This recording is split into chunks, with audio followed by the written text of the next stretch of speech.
श्री राम जन्मभूमि तीर्थ क्षेत्र ट्रस्ट की वित्तीय जवाबदेही की मांग वाली पीआईएल पर आरजेडी सांसद सुधाकर सिंह कहते हैं, हम राम मंदिर मुद्दे पर माननीय सुप्रीम कोर्ट में दूसरी सुनवाई के दौरान यहाँ मौजूद हैं।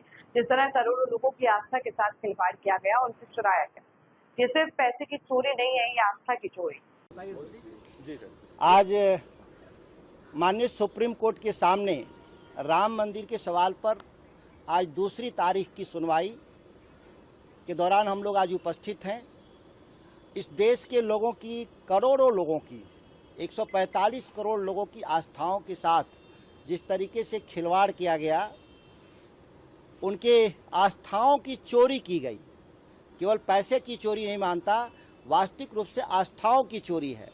माननीय सुप्रीम कोर्ट के ही इसलिए आना पड़ा हमको कि माननीय सुप्रीम कोर्ट के ही आदेश से राम मंदिर का निर्माण हुआ और माननीय सुप्रीम कोर्ट के आदेश के निर्देश में आलोक में जो वहाँ कमेटियाँ बनाई गई, गृह मंत्रालय और प्रधानमंत्री जी के द्वारा, नृपेंद्र मिश्र वाली जो कमेटी थी, इस कदर भ्रष्टाचार में वो शामिल थे और पिछले 6 साल से लगातार वहाँ से कंप्लेन आ रहे थे कि जो देश भर में चंदा वसूली हुआ, जो रसीद छपे, जो रसीद कटे, उसके सही हिसाब नहीं आए हैं और व्यापक पैमाने पर पैसे गमन कर लिए गए हैं। अयोध्या तक वो पैसा पहुंचा ही नहीं।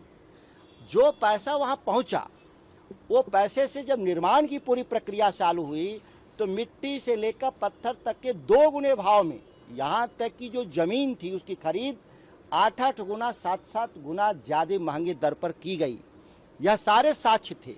उत्तर प्रदेश सरकार ने एक जांच समिति भी बनाई थी 2021 में, लीपापोती कर दिया गया और उन लोग जो अपराधी थे, चंपत राय, नृपेंद्र मिश्र जैसे लोग जो वहाँ बैठे हुए थे, उनका मन बढ़ता गया।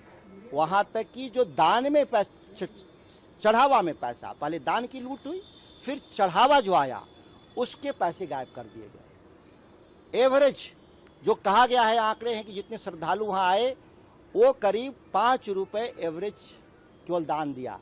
सच है कि आज 5 रुपये तो लोग भीख भी नहीं देते, वहाँ भी 10 रुपया देते हैं। तो ये पूरी जो लूट है 10,000 करोड़ की है। उसमें सीसीटीवी के जो फुटेज हैं, जो ज़्यादातर डिलीट कर दिए गए हैं सबूत के तौर पे, स्पाई कैमरे से जो कैप्चर है वो छोटा है। माननीय सुप्रीम कोर्ट में यही हमारा अपील है कि जो दान दिए गए हैं जो रसीद से, वो उसका पूरा वेबसाइट पर ट्रांसपेरेंट तरीके से उसको डिस्प्ले किया जाए कि देश के करोड़ों आस्थावान लोग अपना नाम देख सकें कि जो हमने पैसा चंदा में भेजा वो पहुंचा कि नहीं। जब तक ये नहीं होगा ट्रांसपेरेंट तरीके से, तब तक किसी को पता ही नहीं चलेगा कि किस स्तर पे लूट हुई है।